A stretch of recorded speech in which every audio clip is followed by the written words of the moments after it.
I can see you as well as my text. Okay.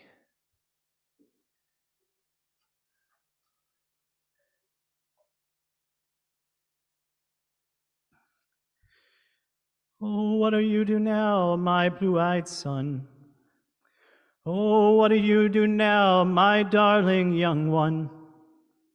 I'm a-going back out, for the rain starts a-fallin', and I'll tell it and think it and speak it and breathe it, and reflect it from the mountain so all souls can see it.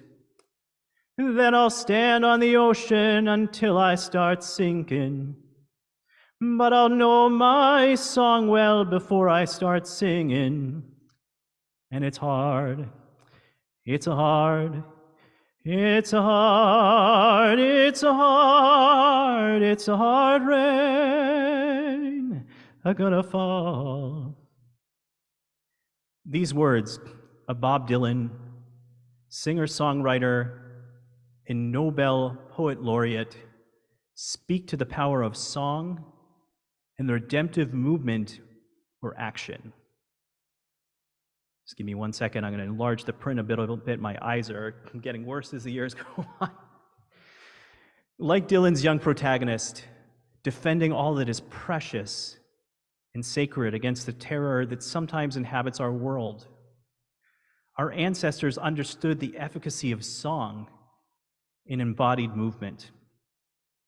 Just as the blue-eyed son of Dylan's song goes out, tells, thinks, speaks, breathes, reflects, stands, and sings. Likewise, a former rabble of slaves went out of Egypt. We, their descendants, tell of their going out until this very day.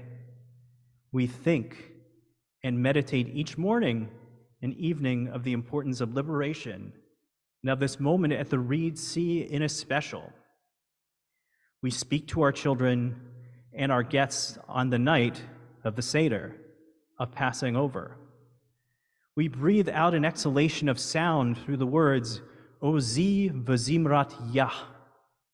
Adonai is my strength and my song. And reflect the redemptive movement through the physical memorial of the mezuzah, displayed proudly on the outside and inside lintels of our homes. Finally, we stand proudly on behalf of the disenfranchised, the refugee, the poor, the immigrant, and the stranger, for we and our ancestors have known their plight. At the beginning of our parasha, or Torah portion, Bishalach, our Israelite forebears must face Pharaoh and his cavalry, who, according to Rashi, the violin in our string quartet of plain contextual commentators, bear down upon them with single-mindedness. He notices the subtlety of the verse's language, usually translated as Pharaoh drew near, as Pharaoh drew near, the Israelites caught sight of the Egyptians, Hamitzrim, advancing upon them. The literal translation is, as Pharaoh drew near, the Israelites caught sight of Egypt, Mitzrayim, advancing upon them. Rashi offers two explanations to explain Israel's terror. The first being that Pharaoh, his cavalry, and his officers gave chase like a single creature of singular purpose. The second explanation is that the shrewd spirit of Egypt, the land of narrow confines, of Mitzrayim, the land which instrumentalized them, repudiated their subjective experience, was haunting them. Perhaps both were true. At this point in our narrative, our ancestors have already taken the first steps toward fostering a relationship with the transcendent.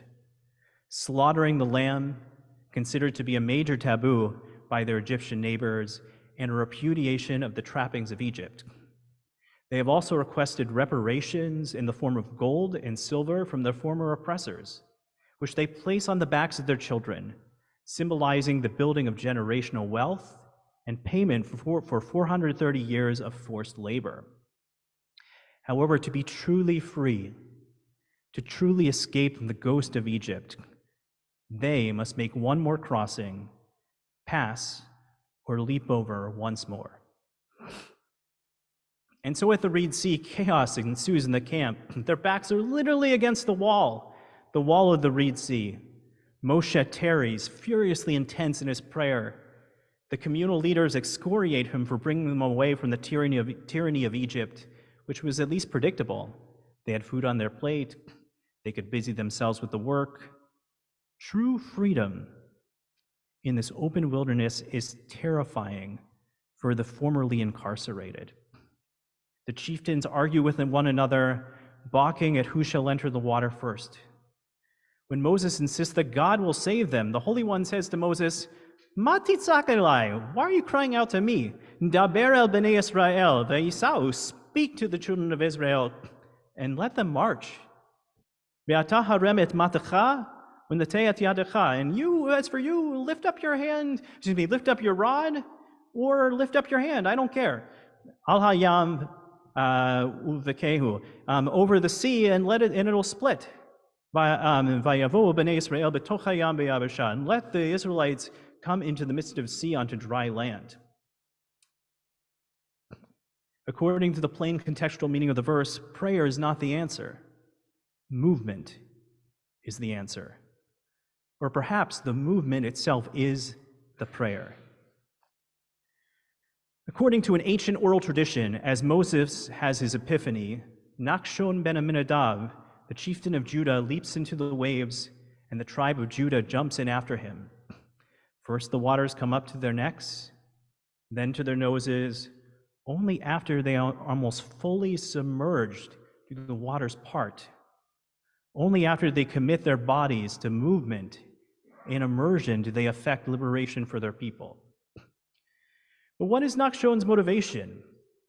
Is he, as some commentators suggest, a young, impulsive zealot eager to risk his life to sanctify God's name? Or is this a gesture of confidence and long-nurtured conviction? According to the iconoclastic Rabbi Levi Yitzhak of Berdichev, a communal leader and mystic in 18th, 19th century Poland, Nachshon was inspired by Miriam and the women of that generation. According to the Berdichev Rebbe's seminal work, the Kedushat Levi, Miriam and the women were confident in their developing relationship with the transcendent. And so they carried tambourines and hand drums out of Egypt, intent on praising the supernal liberator even prior to God's rescuing them at the Reed Sea. Fittingly, just as the book of Exodus memorializes Miriam and the women's confidence through the Song of the Sea, chanted each morning, the psalmist beautifully renders Nachshon and the tribe of Judah's conviction in Psalm 114, recited as part of our Hallel service. We sing, "B'tzeit Yisrael mi Mitzrayim, Beit Yaakov me'am loez, Hayata Yehuda, Yehuda dekodsho, Yisrael mam shelotav, Hayam rav hayanos, Hayarden yisov leachor." Translation is, when Israel went out of Egypt, the house of Jacob from a people of strange speech, Judah became God's Holy One. Israel, God's dominion. The sea saw and fled, the Jordan retreated. However, I'll suggest a new interpretation. I agree with the Berdichev Rebbe that the connection among Miriam and the women and Nachshon and the tribe of Judah is a cogent one. But I see this mutual inspiration as less about confidence and more about music and movement. This moment, friends, it's all about crossing, transitioning from an enslaved, instrumentalized people to a people in relationship with the unconditional one. Only music and its sibling movement can offer safe passage. As the brilliant rabbi colonymist Kalman Shapira, murdered by the Nazis in 1943, teaches, "Hamisaper mishabchei Adonai v'gedulato domei lami shemisaper sheyesh or gadol shemeir b'makom ploni rachok."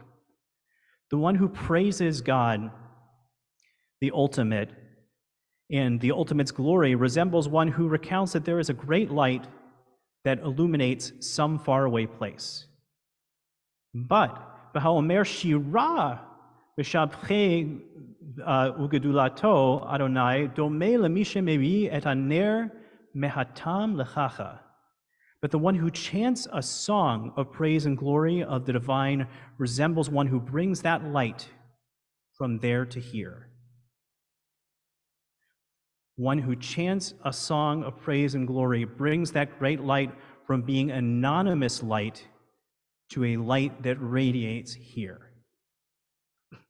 Moses, caught up in his prayer, the tribal chieftains, the terrified Israelites, don't realize that the oil which ignites the flame that thrusts them across the sea comes from these songs of freedom that Miriam and the women have prepared, and indubitably sung even before departing Egypt.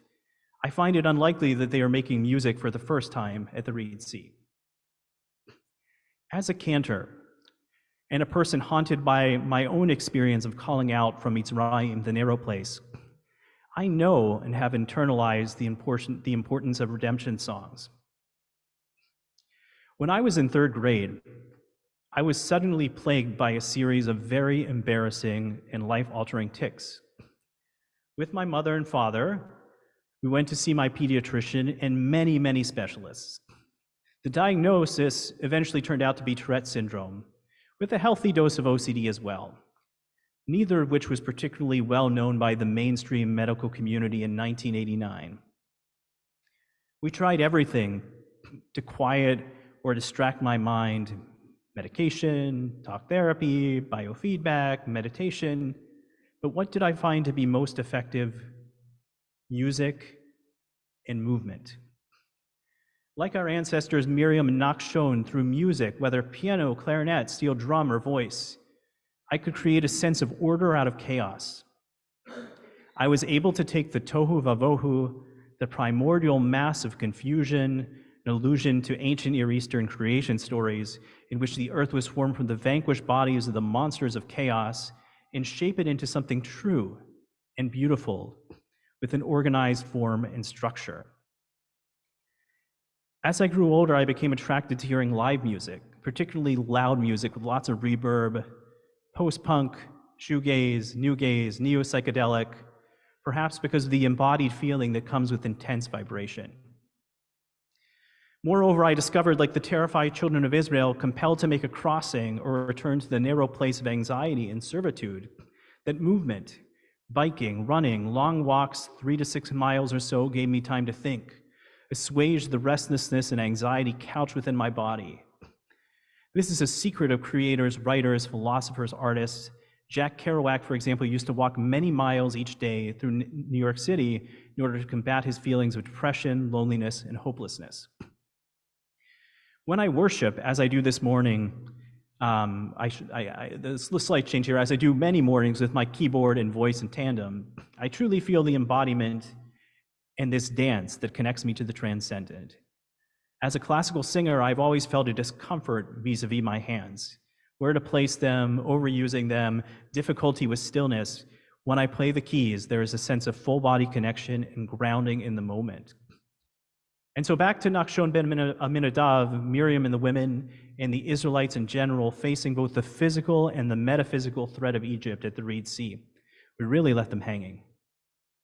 The tribal chieftain of Judah and Miriam, the proto-Cantor prophet, riff off one another, as have cultures from time immemorial prior to battle, prior to transition, prior to moving from one world to the next. They have prepared a song, like me, voice embodied by musical accompaniment and movement. He moves, leaps, passes over so that the people at large may enter, may bring the light of redemption from here to there. She plays, dances, and sings, and he leaps so that we, their descendants, might sing these songs of liberation, these songs of freedom, to quote Bob Marley, each morning in the Shirah Hayam, in the Birkat Geulah, aka Micha Mocha, and in the Hallel, when we remember the waters that fled at the inspired leap of Judah and his tribe. Friends, we are a people of crossing, literally called Ivrim, those who pass over. And so I invite you to remember that day, remember that today, on Shabbat Shirah, a Sabbath dedicated to the parting of the Reed Sea, and the hymns chanted along that shore and new shores as well, from North Africa to Europe, from the Holy Land to the Americas. May these songs guide you, transport you, gird you with strength in times of transition, whether that be a child going to college, moving into a new space, moving into a new position or phase of life. We at Temple Emeth, like Miriam and her compatriots, seek above all to inspire your movement from there to here. Shabbat Shalom. Baruch Tihu.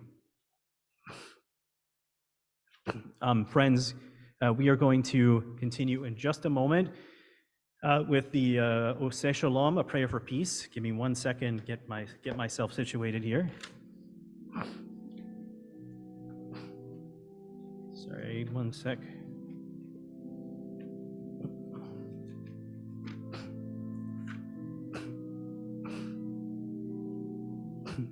Oh, great. Okay, so we're Oseh Shalom. Oseh Shalom Mimromab, Uyaseh Shalom Aleinu, Ve'al Kol Yisrael, Ve'al Kol Yoshvei Tevel, V'himru, Amen. Oseh Shalom Mimromab, Uyaseh Shalom Aleinu, Ve'al Kol Yisrael, Ve'al Kol Yoshvei Tevel, V'himru, Amen. Hey, I da da da da da, da da da da da, da da da da da da, da da da da da da, da da da da da da.